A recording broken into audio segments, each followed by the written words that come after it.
Moving beyond Bernays, other luminaries in the manufacturing of public consent included Walter Lippmann and Ivy Lee, both of whom complemented these tactics by expanding the breadth and depth of mass media entrainment of individual minds. And then I read 1928, a book by Walter Lippmann, talking about public relation and public opinion, and basically saying the same thing, that the public is not inherently irrational, but they can use PR and propaganda and media to play upon people's existing irrationality instead of introducing them to the concepts and definitions of that which exists. So instead of creating world peace by putting everyone on the same page, by giving us a method to discern fact from fiction, they use that gap in our perception to play tricks on us. So that's all I've ever seen during human history, is human beings playing tricks on other human beings. As for Ivy Lee, he was not only popular with some of America's most prestigious corporations and foundations, he also found time in his busy schedule to personally counsel John D. Rockefeller, to represent Standard Oil, and was one of the earliest members of the Council on Foreign Relations. Moreover, in the 1930s, Ivy Lee was a consultant to Adolf Hitler, tasked with developing strategies to improve Germany's image in the United States and abroad.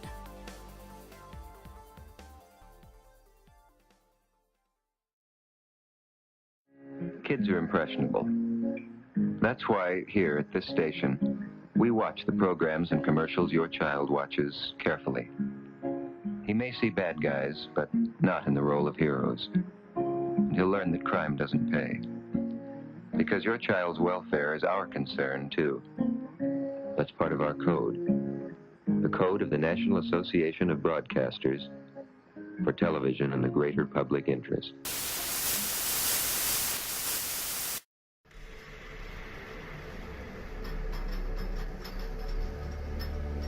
Waco was an odd situation regarding both the law enforcement aspects of it, regarding ATF going in and doing the raid on the Branch Davidian compound, as well as the fact that Special Operations Command was called to help. This is one of those situations where everything that could go wrong pretty much went wrong from day one. The Clinton administration and Janet Reno started looking for options.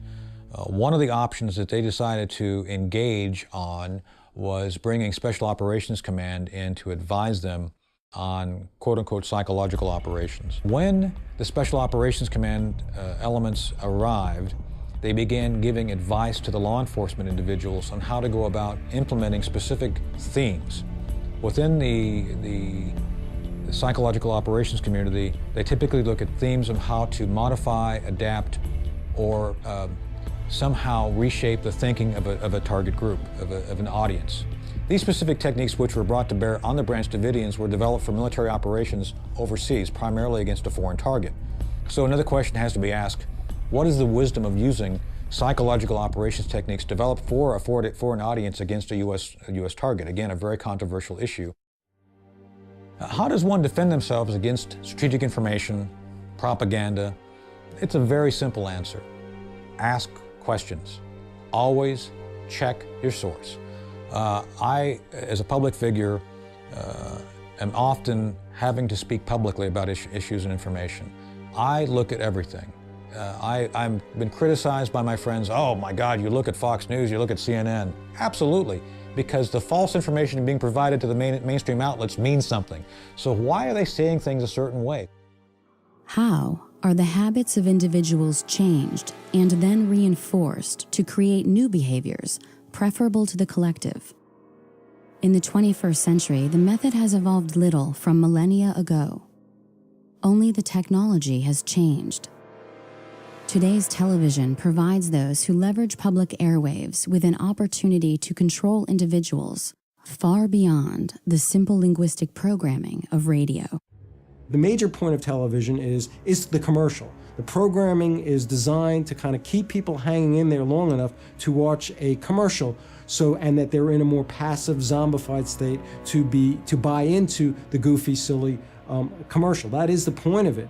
You are willingly subjecting yourself and your family to psychological warfare assault, not just with the semantics, not just with the messages, but the very flicker rate of the television, on record, patented to put you into a dreamlike sleep state We are highly suggestible. You think you're looking at a constant picture. You're really not.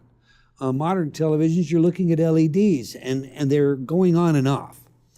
Because they're going on and off, there's a brain entrainment process that takes place. To make it real simple, it comes down to this. Research shows us that the average person, when placed in front of a television set in less than 3 minutes, will go into alpha. Hypnosis is, for all intent and purposes, objectified by brainwave activity. If I'm looking at your brainwaves, an EEG, in normal consciousness, you're operating at what we think of as beta. So you're going to be 15 to 30 cycles per second. 30 is on the stress side, but that's typically where you're going to fall. In alpha, you're going to be 7 to 14 cycles per second, 8 to 14 cycles, depending on the scale. Now, alpha consciousness, for all intent and purposes, is a state of hyper-suggestibility. And it keeps people sedated. You know, they use them in televisions are used in prisons. They're cheaper than hiring more guards. Of course, people are going to be then told that it's okay not to just have one television, but to have 3, 4 televisions in a house, and to be not watching it just on a normal television set, but on their phone and on their laptop. And you want to normalize this kind of crazy thing of people spending 5, 6, 7 hours a day watching television. Television has been the ultimate tool of mind control. And for more than 60 years, children are set in front of it as a babysitter, while they are bombarded with images of violence and decadence and corruption. And what it does is it just acclimates the child that when they see a real person dying on the street, they don't go over and aid them. We see this happening because, oh, that's entertainment.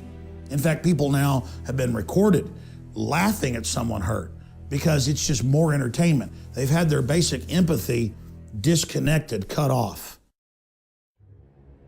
The role of advertising has certainly evolved away from one of utilitarian necessity in communicating the form, function, and value of a product.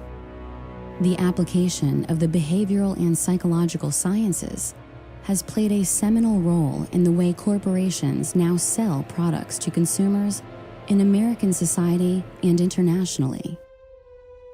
In 1921, after leaving Johns Hopkins University, John B. Watson, the founder of behaviorism, took a job with the J. Walter Thompson Company, and by 1928, he was vice president of the entire firm.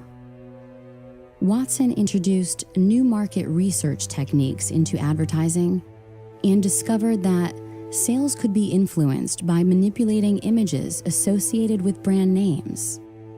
For instance, blindfolded smokers could not tell the difference between brand name and generic. J. Walter Thompson remains one of the most powerful advertising agencies in the world today. Most people believe that you're going along through life making your own choices, making your own decisions, okay? You know, I decided to do this, I decided to do that, I did that. By watching the brain live time, neuromarketers today know exactly what product to place where, how to package that product, what colors you're going to respond to, what images you're going to respond to, what kind of pre-programming already exists that they can couple it to. And so when you have a society where people are being told at every level to consume, to buy their way into happiness, and that's their only salvation, that's their only way into happiness, is to then you have what I call a kind of fundamentalist consumer society. How is that problematic? Why is that dangerous? Well, when you have people who only care about buying things, you're gonna make people weaker in a lot of ways. You're gonna certainly make them less self-reliant. And when they're told that you just buy things, buy your way into happiness, they don't realize that you can gain strength by doing a lot of things yourself, okay?